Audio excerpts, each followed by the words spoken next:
Smorgasbord Radio Show.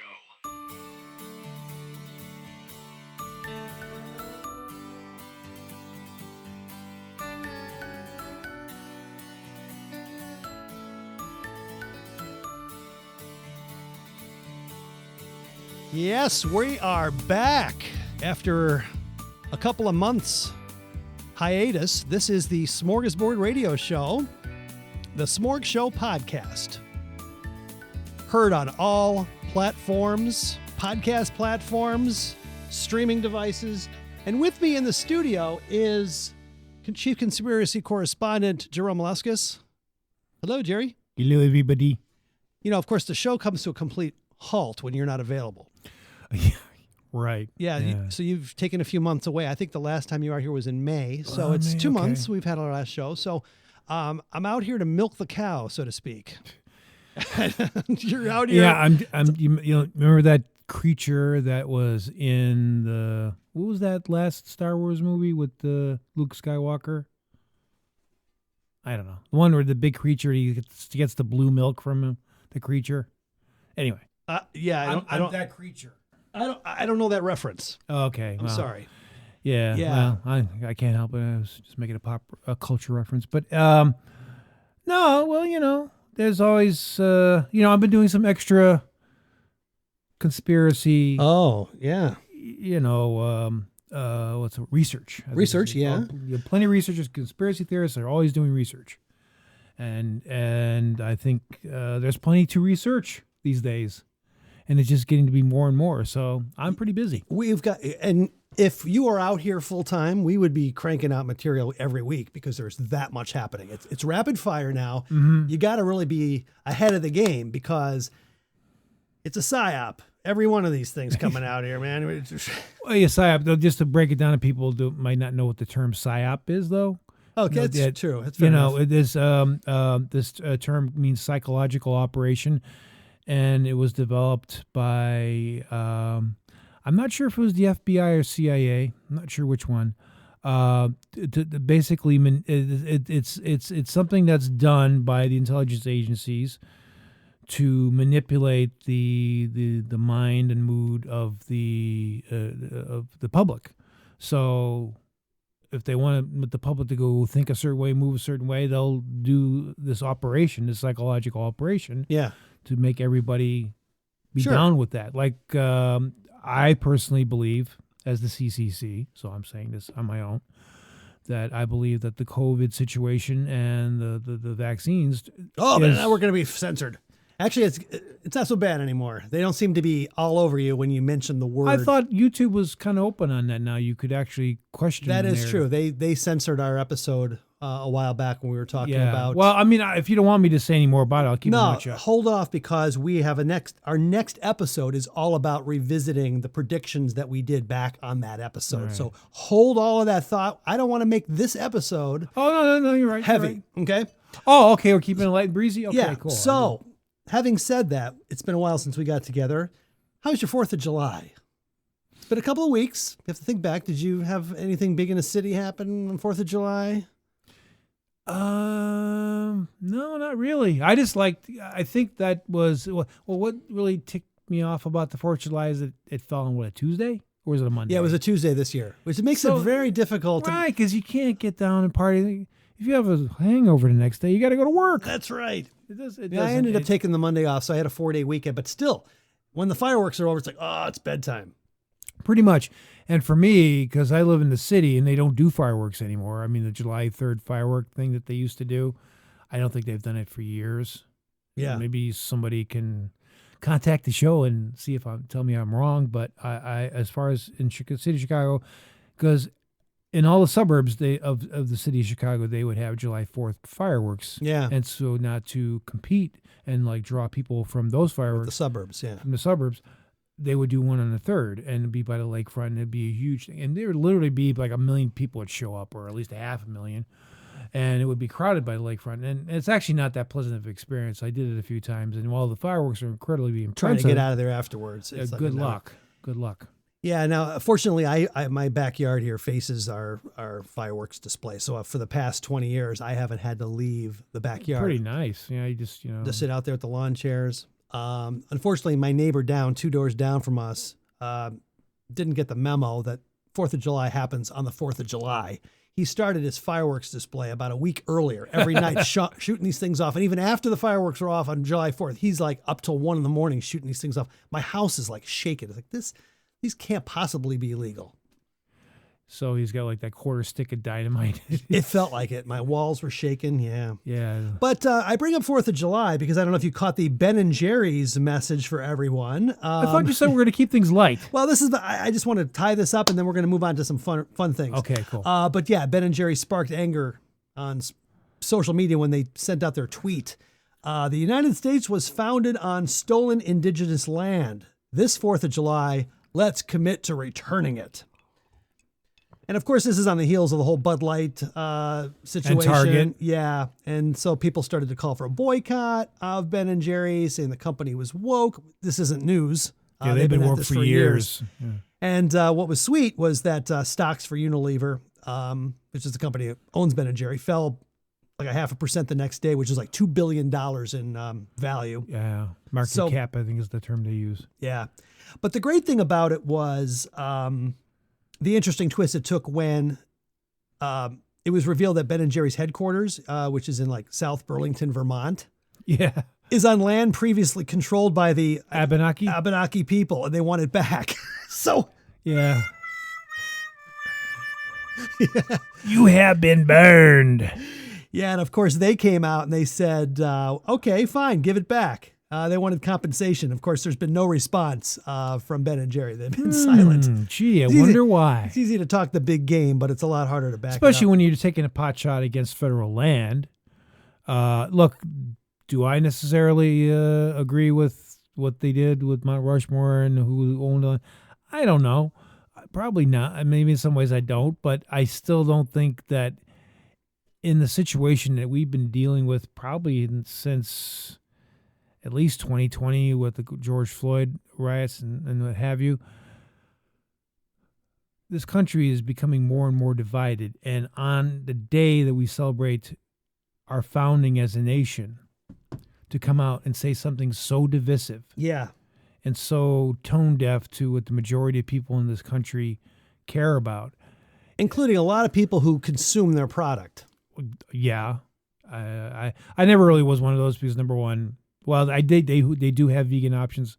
I mean, I'm a person that eats a plant-based diet, so and they have vegan options, vegan ice cream, but I don't care because basically I never really did like, because they always, I thought, were one of those that were like radically left-wing, and I've never supported radical left-wing mindset. Even in the day. Yeah, even back in the day when I was a bit more on the left-wing side of things, I thought there was a point where we could talk about how we could address issues of the country and the mistakes made in the past. We can do that stuff, but we don't have to tear down the country in order to address it. Yeah, and it seems like the radical woke rhetoric is all about tearing this country down. And okay, we tear it down. What are you going to put in its place? Yeah, woke people. Yeah. What are you going to put in its place? A socialist republic? So anyway, closing out that segment, as of last year, there are 580 Ben & Jerry's locations across America. I bet you a lot of them are on native land, too. I bet you so. So anyway, so that takes care of 4th of July. And of course, what's even, I guess we should just let's start the celebrations now. All right, Jerry. This is the official Smorg Show podcast birthday song. This is Baba's song. He couldn't be here on this to wish you a happy birthday, so he sent his favorite birthday song. Happy birthday to you. Happy birthday to you. Yeah. I'm Bollywood dancing to this.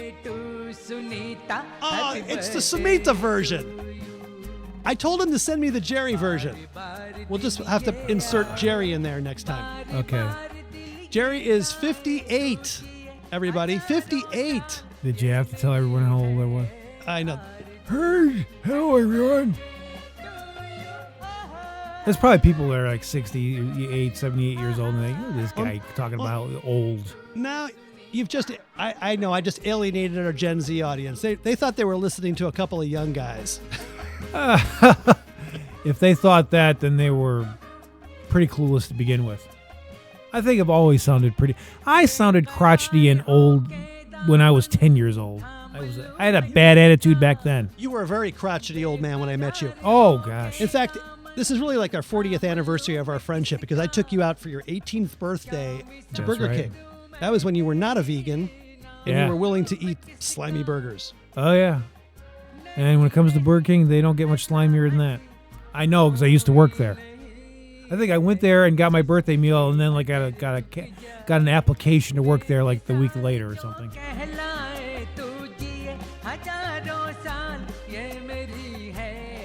Oh, look at this. Ooh, Oh, look at this. Looky here. My wife Kim has brought Jerry a birthday cake. It's so beautiful. Okay, let's kill this song. Oh, I didn't know you had a song going. Let's sing this. Sorry. Yeah. Yeah, we should your sing- sound's better. Yeah, much more soothing voice. Let's sing it. Happy Birthday to you. Happy birthday to you. Happy birthday, dear Jerome. Happy birthday to you. Look at that. That's beautiful. Look at that cake. Now, this is a vegan cake. It is. It is. And I am very impressed. I'm extremely impressed. Isn't it beautiful? That It's is Butimus. that is a class act there. It's Butimus Maximus. My wife was slaving over this all day yesterday. Hi, Kim. I appreciate Hello. all that free labor. I have No. to blow out the candles. Oh, yeah. Oh yeah. Make a wish. Make a wish.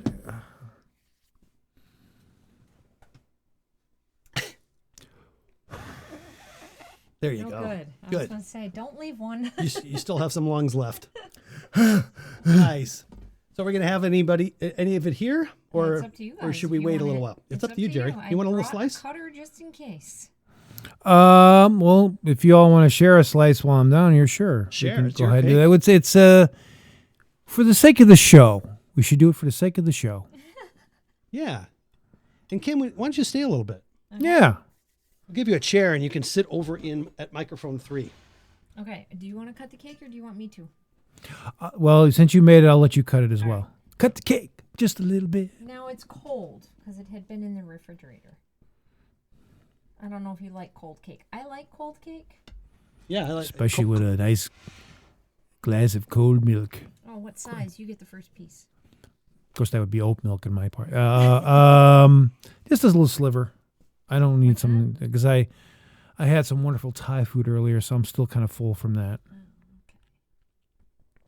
Okay, well that's good. What'd you do Is with it- plates? Oh, I have the plates up here. Okay. Yeah. Yeah, I took Jerry out to some Thai food today. Yeah. Because there's always an option there for you. Right. That looks And- really good. And, Thai food, I'll vacuum later. Don't worry about it. it's very rare that I've had a bad Thai meal. It's very rare. Have you ever worn a bad tie to a bad tie meal? I've never seen Jerry. Oh, no, I've seen Jerry in a Thai. Oh, I tell you, I'm drinking early, I don't know where that came from. It's quite witty. You were channeling your inner Rodney Dangerfield there. Yeah. Well, this is very exciting for the podcast Yeah, audience, so I'm going to keep yeah. going here. Okay. Um, Fine. My birthday. Yeah. It's my birthday, but it's all Yeah, about it's your yesterday. podcast. Once a year. what's that? Once a year. Once a year, yeah. Once a year, and it's still not I need content. I don't care about your birthday. I'm just using this for content, That's right. which is fine. So I had to wine and dine Jerry today to get him to come out here and to entertain for us. So this is like part of the compensation is to make sure we. Okay, fine. But I tell you this what, is- I'm still a pretty damn cheap date, okay? Oh, jeez. Oh man, I just lost the cake. Okay. I thought you lost the plot, but you lost that a long time ago. Oh, this is really good. So Kim, Yeah. once you get done there, Yeah, let you can tell us what you had to substitute to make this cake, make it into vegan. Because I hear it's a pretty big challenge.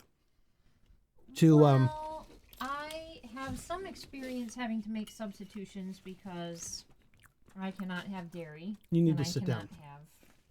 Go sit down. There you go. Okay, got it. You want me to start over again? Yeah, start over. Okay, so I have food allergies, which means I'm used to making substitutions.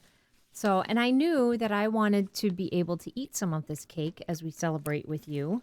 So it is a gluten-free cake. So Cool. I used gluten-free flour. And then I used... What is the basis for the gluten-free flour? It's rice flour Oh, okay. and tapioca, and there might be some almond flour in it. also. Oh, okay. I have heard like people making stuff with almond flour, so yeah. Yeah. And then I went to our neighborhood health food store and bought vegan butter, and I have baked with this vegan butter before, and I've had really good results with it. What's the name of it? It starts with a Y, and it's kind of like a Greek name. Oh, like Giannis or something like that? No, I want to say it's like Mykonos, but it's not Mykonos, but it's Oh. similar to that word. No. Is it Miyoko's? Yes, That's that's it, what it yeah. is. Yeah. That's not a Greek name. That's a Japanese American woman that started her own business, and well, there's my ignorance. I thought it It's okay. sounded kind of Greek.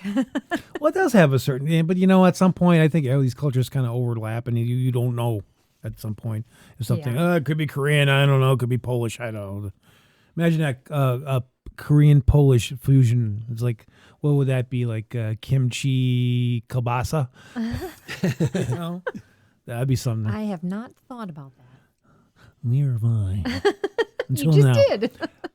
Until now. I just thought about it now. See, I'm giving you. Oh, I'm sorry. I'm giving you content of your. Come on, kimchi kielbasa. That's funny. That is good. So then the other thing that I I'm had back to make here. a substitute is the eggs. So what I makes sense. used was, and it's what I had on hand, unsweetened applesauce. I was going to ask if you use Yeah. applesauce because that is actually a lot of times what people use as their kind of their binder, like the egg binder thing. Right. They'll use that. Yeah, I've baked with unsweetened applesauce before, and Never it has thought come that out would well. be a comparable substitute. Interesting. Yeah. So Well, you tasted it. It's there. It's Yeah. doing its job. And then for the frosting, I kind of did two things. I bought a vegan frosting. Miss Jones is the brand that I bought. I've used that before. It tastes really good. Mrs. Jones. And then I also made my own frosting using the remainder of that vegan butter and Okay. then confection sugar. Like how I So would. what is this? Is it a I combination? mixed the two combinations of the homemade frosting with the Miss Jones container frosting and whipped it up. Wow. And I was getting a bit of a not just strictly a sugar frosting thing. I was getting a kind of a butter frosting vibe here on this. Yeah, I think the Miss Jones is coconut oil, I think.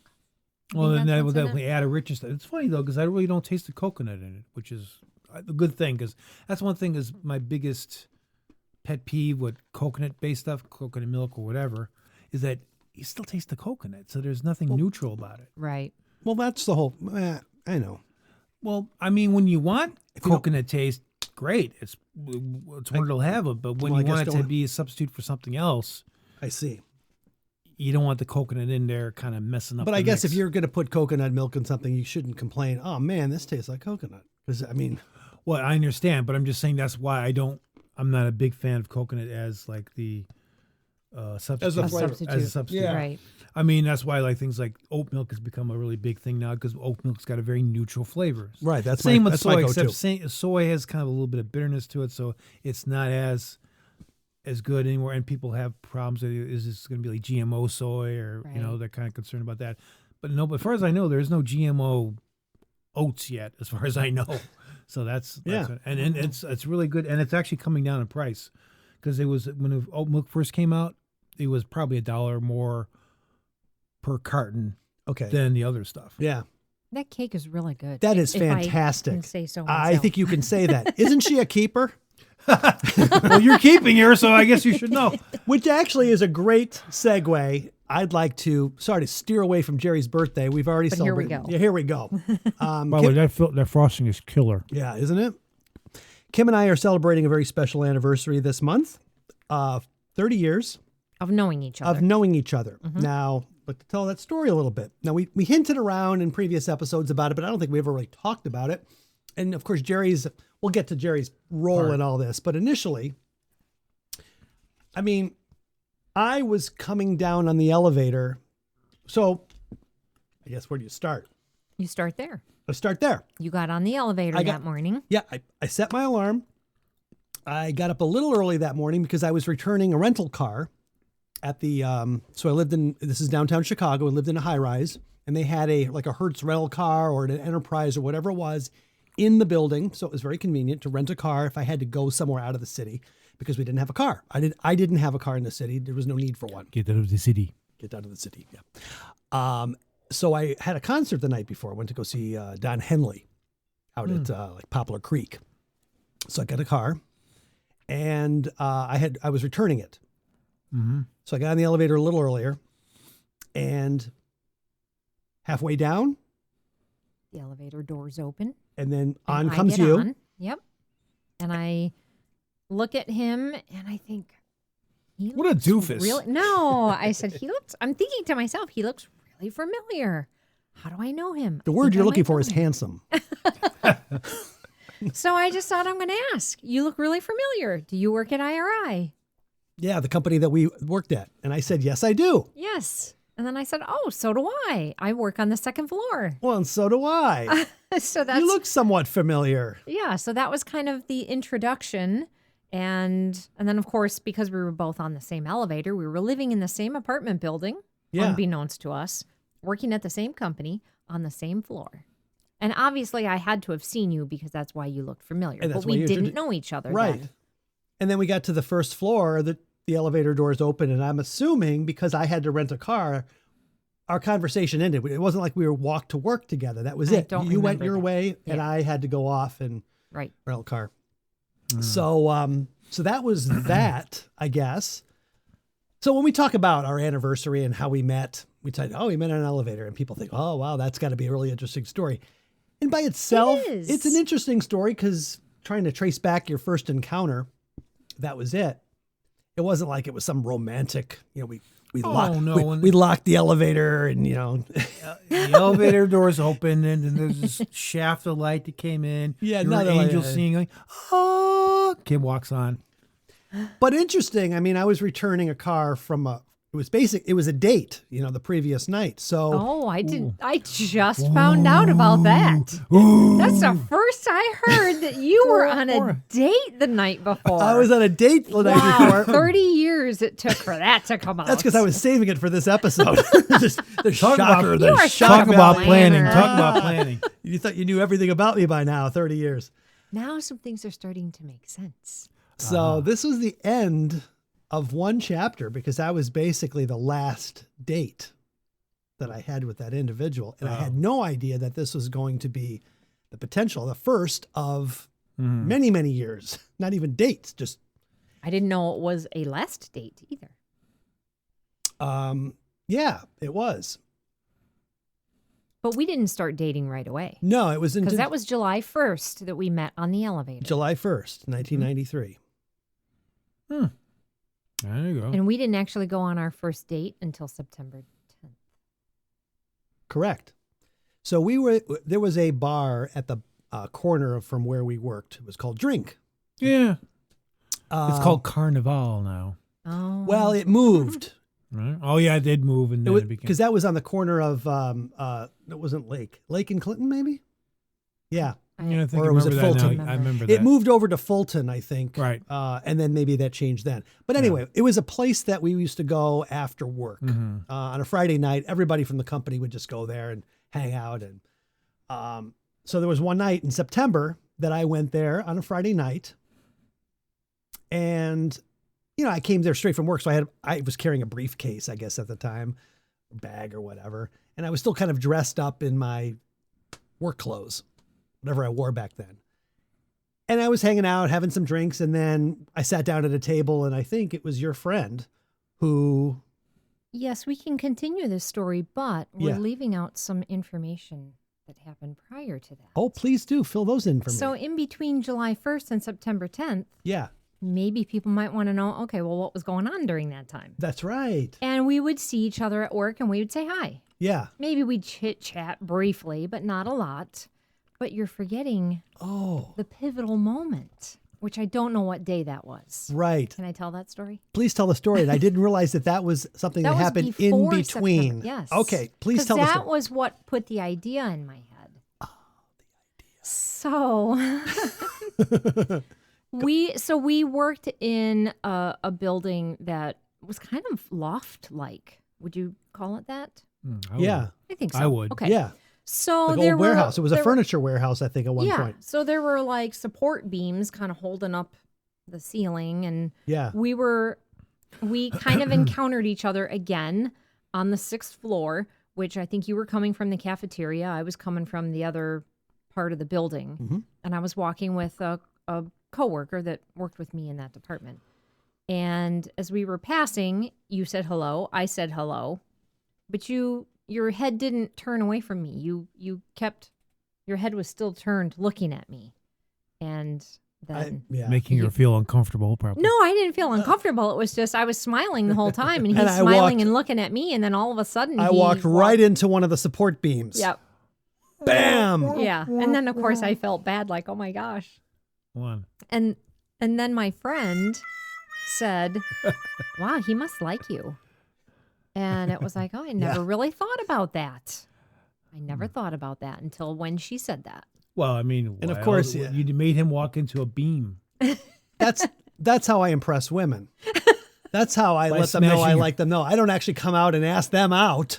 I just look like a doofus, and they feel sorry for me. Oh, what a great guy.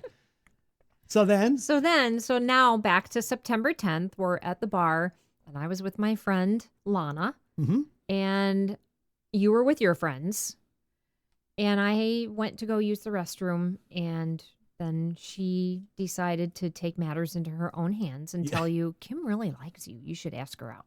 Now, did you tell Lana that, or was I did not tell her so that. Lana was just kind of making that up? Lana was just being Lana. Yeah. Yep. Making a connection and getting two people out on a date together. Matchmaker. And did you like me at the time? Well, here's what's interesting. I remember that evening.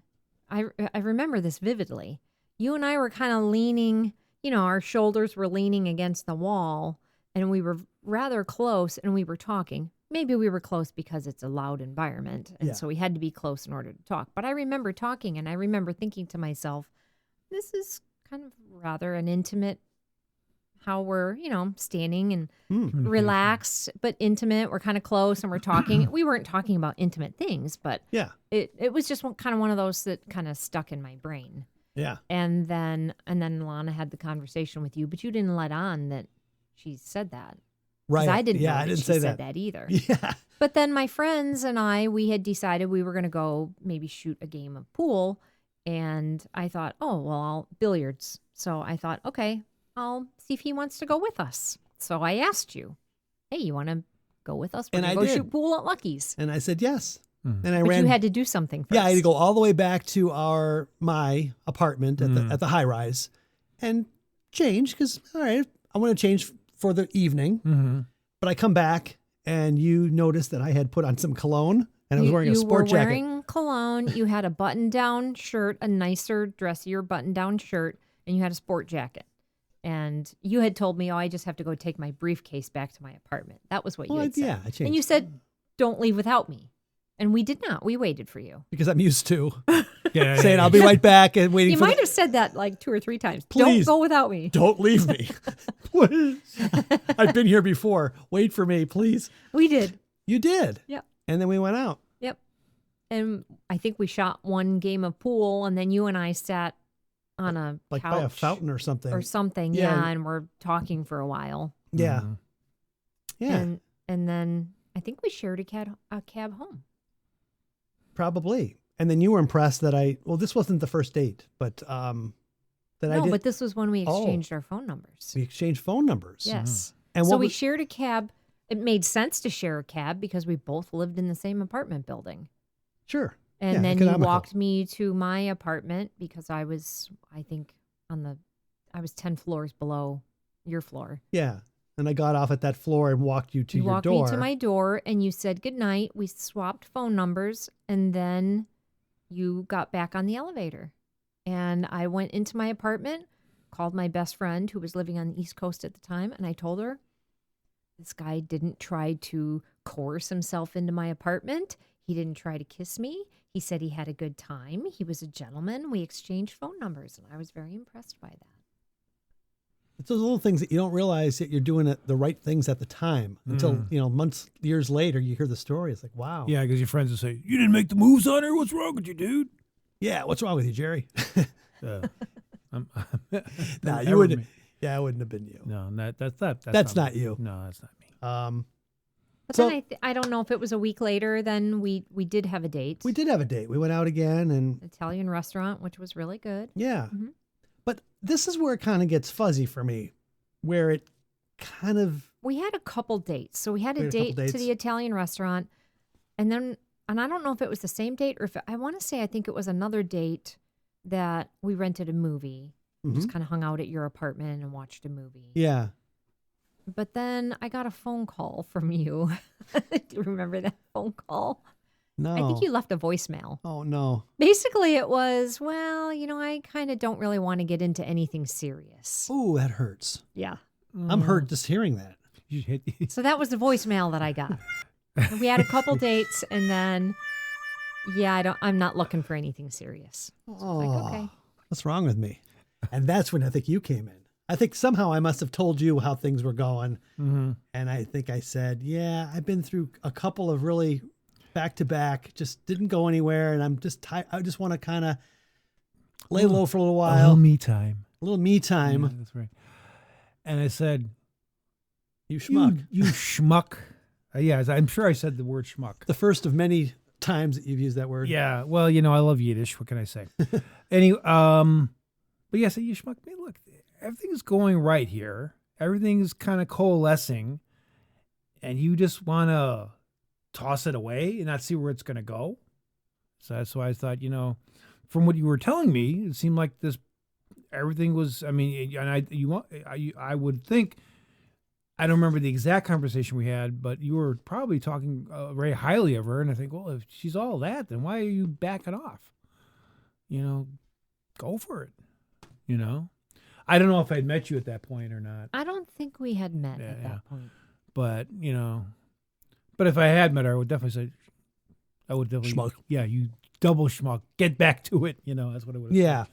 But I think it was something along those lines, like the way things were going, because I knew about those previous situations and how you were getting strung along. Mm-hmm. And this was not happening this time. I'm sure you pointed that out.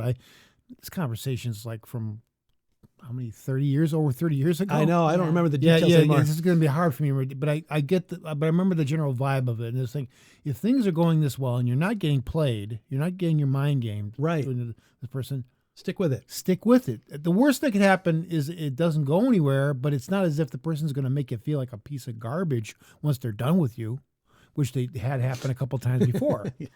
Yeah. Well, I'm just going to I didn't do that. Well, I know, and that was the thing that really stood out. It's like you were saying about Chris when the first time, you walked to the apartment and everything, and he was being a gentleman and all that. You pick up on that sort of stuff, and you realize, oh wait, this is not the typical nonsense that we're usually dealing with here. This is working at another level. Is what I guess what I'm trying to say. Mhm. So obviously you both had cues that were telling you, hey, this could be good and go somewhere. I think he was probably not as convinced. But again, and I understand it to some extent, to be fair to Chris, all the schmuck joking aside, he had been through some rough patches before that. And he had been kind of, girls hadn't been nice to you in that regard. So I understand some of the hesitancy, but knowing what you had told me about the nature of what was going on, I thought, this doesn't seem like something you should. I just felt it was. I would probably say something along the lines like, I think you should try to ride this out a little bit more. You should take it more seriously. I think And that's kind of generally what yeah. And And I think that was enough for me to say, you know what? I think you're right. And I left a note, I think, under your door one night Yes. Yeah, I thought that was so sweet. I So redeemed myself. You did something sweet again. Yeah, I was out with some friends. I don't know if I had gone out to dinner with friends or whatever. So I wasn't home. But then when I got home and I opened up my apartment door, there was your note. You had slid it under my apartment door. And I know what it was. Okay, you called me. That was what it was. You called me first. And you said, hey, you want to go out? And I said, oh, I'm sorry. I've got plans with friends. Because you had called me like that afternoon or something. Yeah. And so I said, I'm sorry. I'm going out with some friends. I would hope that I would have said, but another time. And maybe I did. And that's why you left the note. So anyway, so then I went out with my friends. And then when I came into my apartment, there was the note. And your note said, I hope you had a really nice time with your friends. Aw, That's what it said. what a sweetie. And I thought that was really nice. I'm just surprised he actually took some of my advice. It wouldn't be the first or the last. Well, there was another circumstance which we won't get into that you did take my advice. And actually, Kim, you'd appreciate this. I actually quoted the Bible. I was going into some bad territory there, and Jerry And I yanked him out from the depths of sin from the claws of of the devil. So, yeah, but just in general. So, yeah, at least two times he took my advice, and it worked out well for him. both times. So Oh, good. I don't totally You're a good dismiss friend, you. Jerry. Yeah, that's why I keep him around. Yeah, and then for Yeah, the comedy podcast content as well. Of course, you're a big source of comedy. Yeah, every time he just looks at me, he starts laughing. I don't know what the heck it is. So imagine that if we had never met, you wouldn't have birthday cake today. Then there you go. Because I know you wouldn't make me any vegan birthday cake. But that's yeah. Yeah. See how it works out in the end.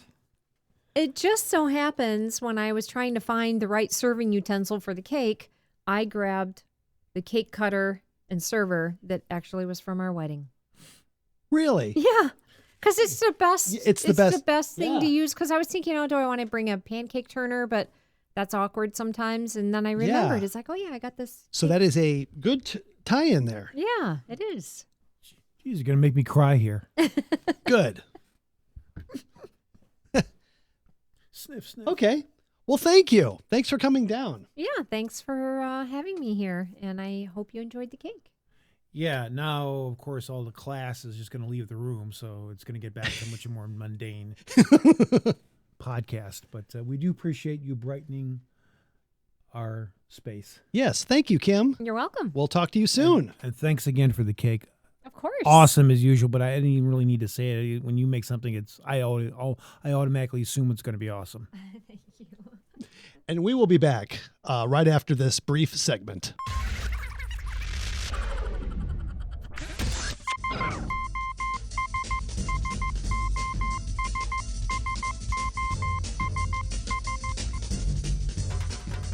This is Breaking Baba News with your international news correspondent Baba Ganesh, recording this absolutely live from Punjab.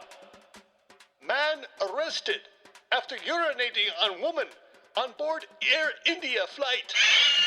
India police have arrested an unruly airline passenger following a complaint by a woman on board an Air India flight from New York who said that he urinated on her.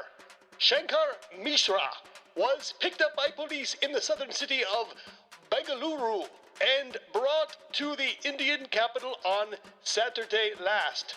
New Delhi police spokesperson Numan Nalva said on Sunday. Nalva declined to say what Mishra told investigators after his arrest. The Times of India newspaper cited Mishra as saying he was drunk and he could not believe what he had done. A New Delhi court sent him to prison for 14 days as police investigate the complaint accusing Mishra of outraging the modesty of a woman during the New York to New Delhi flight. If convicted, he faces up to 3 years in prison. Sugata Bhattacharya, another passenger on the flight, told reporters that he saw Mishra consuming excessive liquor and that he was talking incoherently. asking him the same questions over and over again. On Wednesday, Air India said in a statement that it had banned a male passenger for 30 days in compliance with regulations following the incident. The airline, which is owned by the Tata Group, said it had reported the matter to the Directorate General of Civil Aviation, or DGCA, India's air safety watchdog, for further action. The DGCA, however, said on Thursday that it had sought details from the airline on the incident, but at first glance, it appeared that Air India had not complied with provisions related to the handling of an unruly passenger on board. On Saturday, Air India issued written notices and grounded one pilot and 4 cabin crew as the incident triggered outrage on social media and among activists who said banning Mishra from flying for 30 days was not enough. For example, #MeTooIndia said this on a Twitter post. So, urinating on a woman and exposing his genitals, which is clearly harassment, will only cost the man 30 days of flying ban? Shame on you, Air India. And Barka Dut tweeted, "What happened on Air India with the drunk man urinating on a female passenger is sexual abuse and violation of the worst kind. After reading the victim's full account of what transpired, it is horrendous that there was no one on ground to record the passenger's complaint and follow it up." Air India said that crew did not summon the police upon landing in New Delhi as they believed that the two had sorted out the issue on their own. India media reports said that Air India acted after being pressed by the family of the female passenger, a senior citizen, to punish Mishra. Quote, Air India acknowledges that it could have handled these matters better, both in the air and on the ground, and is committed to taking action. The airline's CEO and managing director Campbell Wilson said in a statement. Meanwhile, Mishra's job as a Mumbai-based executive has been terminated by his employer Wells Fargo and Company. In 2017, India issued new standards barring unruly passengers from flying for a minimum of 3 months to more than 2 years, depending on the nature of the misdemeanor. Air India reported a second incident most recently, which took place on a flight from Paris to New Delhi, during which a male passenger urinated on a vacant seat and the blanket of another passenger. Air India added that the male passenger on the Paris flight has been taken into custody on arrival at New Delhi, but was later released by federal police after he reached an understanding with the victim and tendered a written apology. And this, my friends, is why Baba no longer flies and feels perfectly safe in my hometown of Punjab. And I must ask, what the hell is going on? This is Baba Goodish with this live report from Punjab.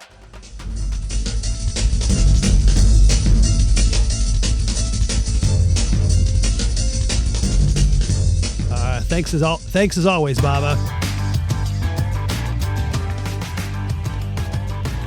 You're listening to the Smorg Show podcast. All right. Well, I would say that, the guy who did what he did was a scumbag, but 3 years in prison just for urinating on someone seems a bit harsh. Well, I thought he got like 30 days. No, but he said if he gets convicted. Oh, if he gets convicted. I guess it was court. Yeah, well, we'll see. That sure. Part, but as far, he should definitely have gotten kicked off of Air India for more than 30 days. For sure. Okay. What a joke. So, closing out the show, I've got just a one story from Perth. And where's Perth? Australia.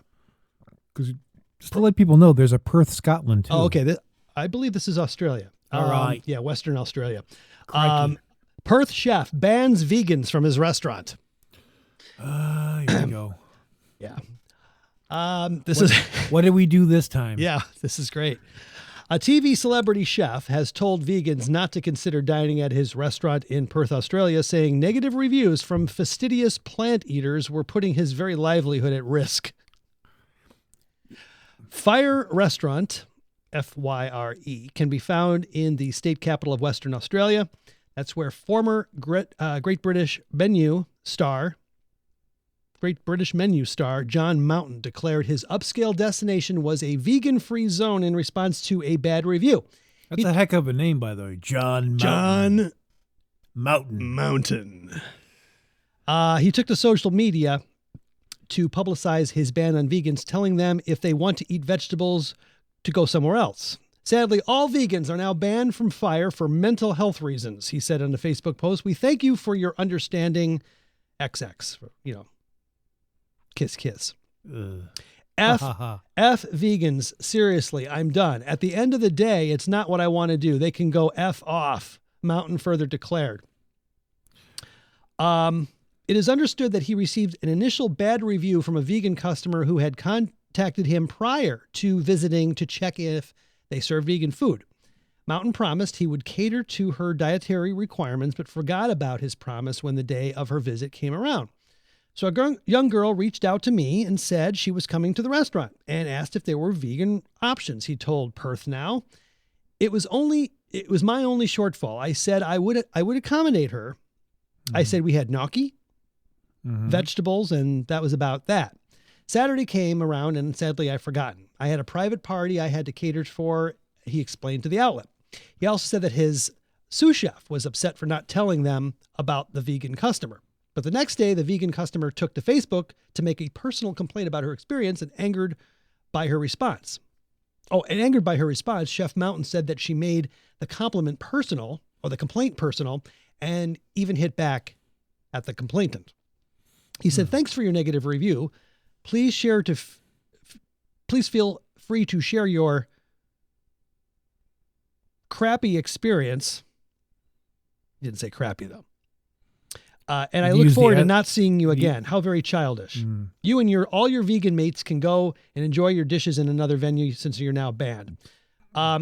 So I have a quick clip here from the chef, maybe to explain the story just a little bit more, and we'll come back and comment. And by the way, he does make one point here that I noticed 3 times today after being with Jerry out at the restaurant that he makes. It's kind of interesting here. Hold on a second. Well, we have the man of the moment with us now. John, what have you got against vegans, mate? Oh, that's a cruel way to start this. I've got nothing against anybody on this planet. Take it easy, calm down. Don't try and aggravate the situation. I've already caused enough trouble in the last 24 hours. I've got nothing against nobody, apart from those, genuinely, apart from those that want to damage my business. I don't care whether you're vegan, green, yellow, orange. You could be Mexican. I don't give a monkey's. You try and damage my business, you come after me, then you're going to get the wrath of Johnny Chuffing Mountain against you. Johnny Chuffing Mountain, I'm going to interrogate this a little bit more in that case. From what we understand, these are the facts. Someone called up, ordered a vegan meal. You said, yes, fine, come on down, we'll make it specially for you. They turned up, it wasn't there. Aren't they right to be annoyed? Sure. You make it sound so easy. It wasn't like that. Obviously, the vegan emailed me 3 weeks before, because you always know when you've got a vegan in your restaurant, because they'll tell you 17 times that the vegan before they even step a foot in your building. So fair enough. She decided to email me, and I said, "Look, how can I help you? You know, what is your favourite dishes?" She went, "I like risotto and I like gnocchi." I thought, oh my God. Anyway, no problem. Risotto, gnocchi. Look, I'll sort that out. I change the menu every day anyway, so it's no issue to me. No problem at all. Done. The problem that I didn't realise was 2-3 weeks later when she did come in, which was Saturday the 17th of June, I had a massive private party, I mean a huge one, and I never do that. And so this particular day, I'm so sorry, Hamish, but I was under the pump. I forgot all about it. Vegan wasn't at the top of my list of things to do. Well, it is now. Yeah. Yeah, no, I just noticed that today. I was like, at the restaurant, yeah, I'm vegan. And then at the coffee shop, no, I'm vegan. Well, I know. You had to say it because you were trying to explain why you were asking the questions that you were. I'm just kidding you. Yeah, I mean, the thing is, people always that's their red herring. They throw, oh, you don't, you know, how do you tell vegan? Don't worry, they'll tell you. They'll tell you. But it's somebody said that's true, but there's a reason for that. Yeah, I mean, I actually have gone out of my way and recently said I'm plant based and other things just to kind of because to tell you the truth. Yeah. I do have problems with problem vegans too that have this attitude of entitlement just because they have decided to have a particular diet. I know that I'm in the minority, and I know that I've chosen this lifestyle for myself, so I don't expect people to cater to it. But yeah, you anticipate the inconvenience factor. You know, I mean, I almost kind of got, because nowadays with the plant-based vegan thing becoming more big and being less of a problem, I almost kind of missed the days where okay, let me explain. Yeah, I know. But I mean, but I mean, that's the thing. And, you know, and I mean, I understand where he was coming from with that to some extent, but I just think it was a bit much to throw all vegans under the bus because of one, you know, exactly. idiot. I get it. All right. Well, we will close out this episode. Whoa. Oh, this is not. Is that the rest of my birthday song? Yes. Different song. Happy birthday to you. Ooh. Accordion. I love that. Yeah. Well, this is the Smorgasbord Radio Show that you've heard so much about. And we will be back again. Thank you, Jerry. Thank you. And thank you for a wonderful birthday. You're welcome. Many more. Darn tootin'. गुड़िया motor race तो कोई लट फिरकी लट्टू कोई चाबी का टट्टू और दुनिया कहती हैप्पी बर्थडे टू